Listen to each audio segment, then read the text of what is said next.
Hi there. You're looking marvelous today.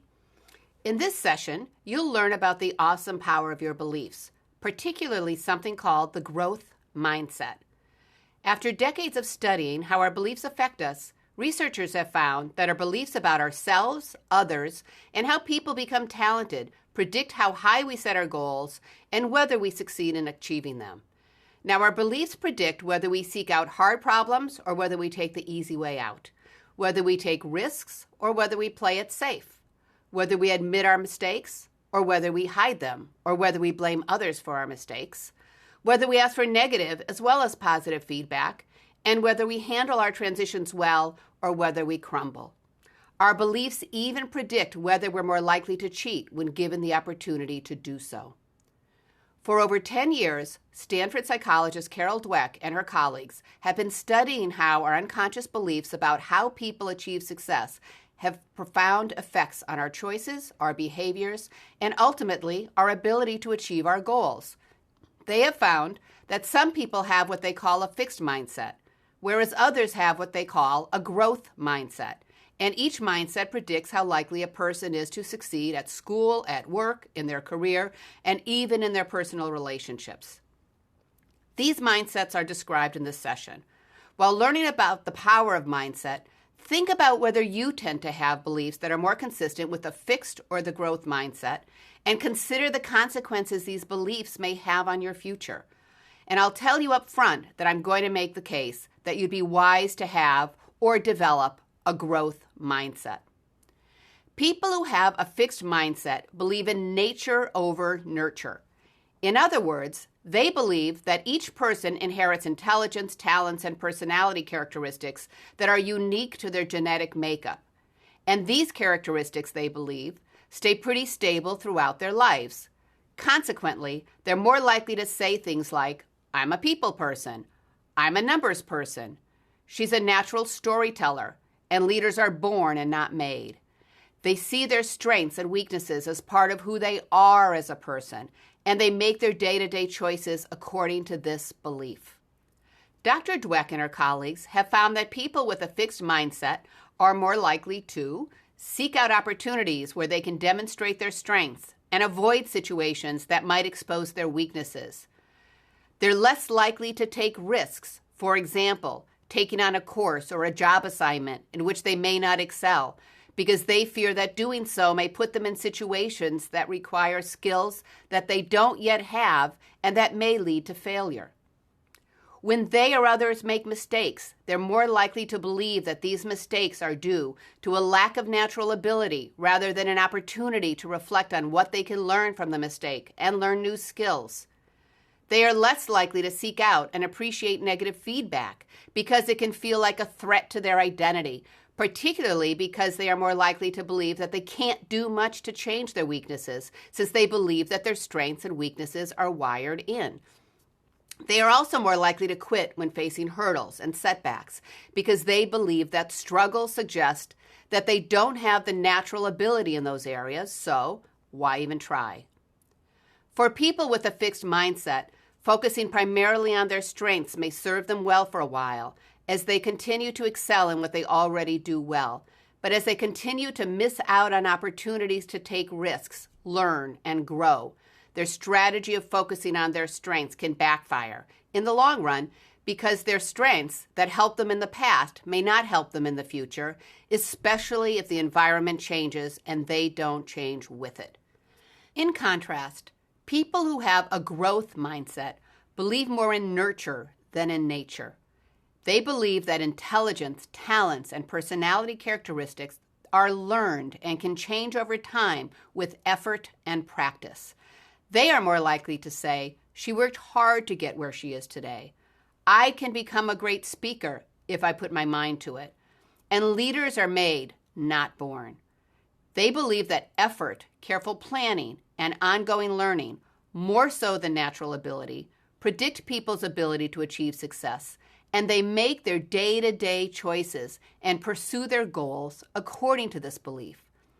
Because they believe their strengths are the result of effort rather than innate abilities, they are more likely to take on projects in which they can learn things that they have not yet mastered even if doing so highlights their current weaknesses. They are more likely to take risks because they are more interested in growth than in protecting themselves from the possibility of mistakes and failure. They are more likely to see mistakes as opportunities for learning rather than as signs of permanent personal flaws. They are more likely to seek out negative feedback and persist when faced with hurdles and setbacks because they believe these are to be expected as they move step by step toward their goals. In fact, many people with a growth mindset find negative feedback, hurdles, and setbacks to be motivating rather than demoralizing, and they double up their efforts to improve their performance. The hallmark of people with a growth mindset is that they believe in the adage that the harder I work, the smarter I get. Day by day, they focus more on developing their future self than on validating and protecting their current self. They don't see the advantage of being the smartest person in the room, and they're not comfortable receiving only positive feedback. Now, here's another way that a growth mindset pays off.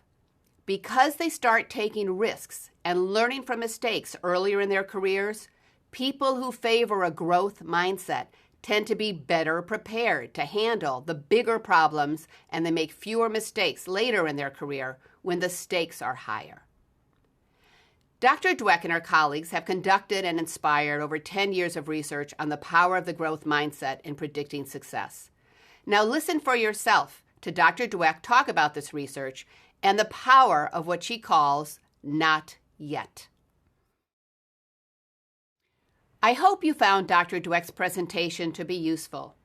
Here's what's really interesting about the growth mindset.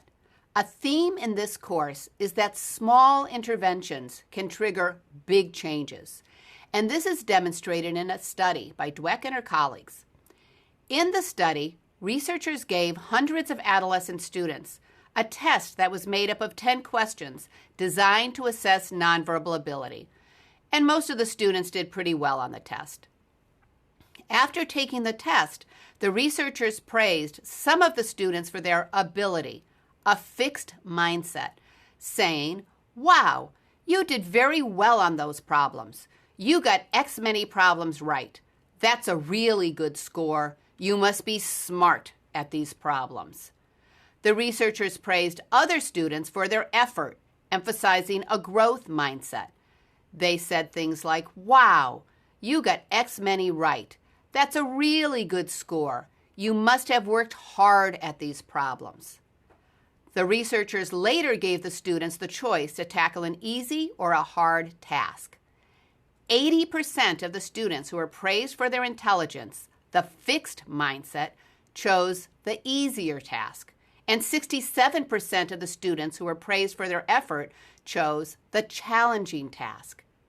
Now, as part of the study, the researchers also asked the students to write a private letter to their peers discussing their experience with the study and revealing their scores on the test that they took for the study. Interestingly, 40% of the students who were told, "You must be really smart," lied and overstated their scores, compared to only 13% of the students who were praised for their effort. It seems that the students with a fixed mindset were more invested in demonstrating that they were smart, not only to themselves, but to others as well, even if that meant inflating their scores. In study after study, researchers have found similar results. For example, the growth mindset has been associated with academic performance in both underachieving and high-achieving students. It has been associated with adolescents' resilience in responding to peer exclusion and bullying, girls' test scores in math, community college students' grades in remedial math courses, medical students' grades, Hong Kong students' willingness to take classes to improve their English language skills, and managers' willingness to coach employees and their effectiveness in doing so. Let me tell you a personal story about the power of not yet. About 15 years ago, I was academic director of the part-time MBA program at the Ross School of Business at the University of Michigan. A student was trying to get admitted to the MBA program, even though he had a low score on the graduate management admissions test. a test that was required for admission to the MBA program, and it's supposed to be designed to assess one's ability to successfully tackle the rigors of an MBA program. He took the test several times, studying hard between each test, but despite his efforts, his test score would not budge. He applied to the MBA program twice, and he did not get admitted, in large part due to his low GMAT scores. The third time he applied to the MBA program, he tried a different strategy. He visited the dean of the business school and made the dean a promise.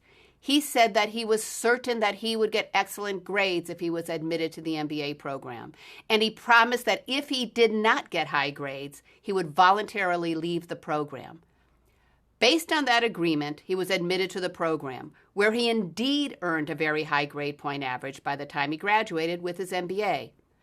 A few years later, I ran into him while I was teaching a leadership program at his place of work. He had enjoyed several promotions since graduating from the MBA program, and although I didn't know about the research comparing the fixed and growth mindsets at the time, I believe that having a growth mindset played a key role in this man's success. He lived in a world of not yet, and that world was serving him, his teams, and his organization very well. Now, before moving on, you'll get more out of this session if you take time to think about your own mindset and how it may affect your ability to achieve your goals. To assess your mindset, ask yourself the following questions. Do you say things like, "I'm a natural people person," or "I've learned to work well with people"? Do you say he's a born mathematician, or he must have worked hard to develop his math skills? Do you say she's a natural leader, or she worked her way up to the leadership role? If you're a parent, do you say things to your children such as "you're so smart," or "you worked hard"? "You're a natural athlete," or "you sure practice a lot"? "I guess math just isn't your talent." Or what can you do to do better at math? How does what you say every day reflect the growth or fixed mindset? And what might be the consequences on your own or others' performance and ability to achieve important goals? How can you encourage yourself to use language that reflects the growth rather than fixed mindset? For example, you can praise yourself and others for the strategies, effort, and resilience used when learning new skills and talents. For your children, you can ask them questions such as, "What did you do today that was hard? What can you learn from this?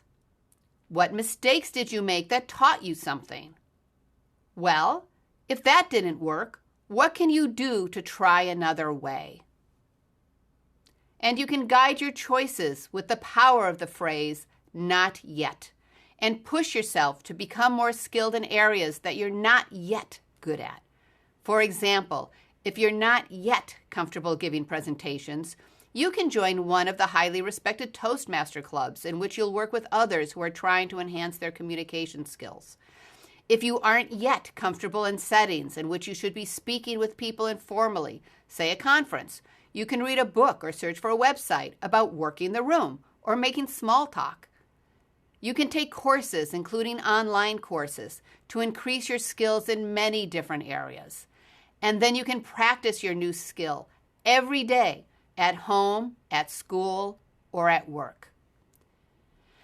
I hope you found learning about the growth mindset to be interesting and useful for yourself and for the people you care about at work, at school, and at home.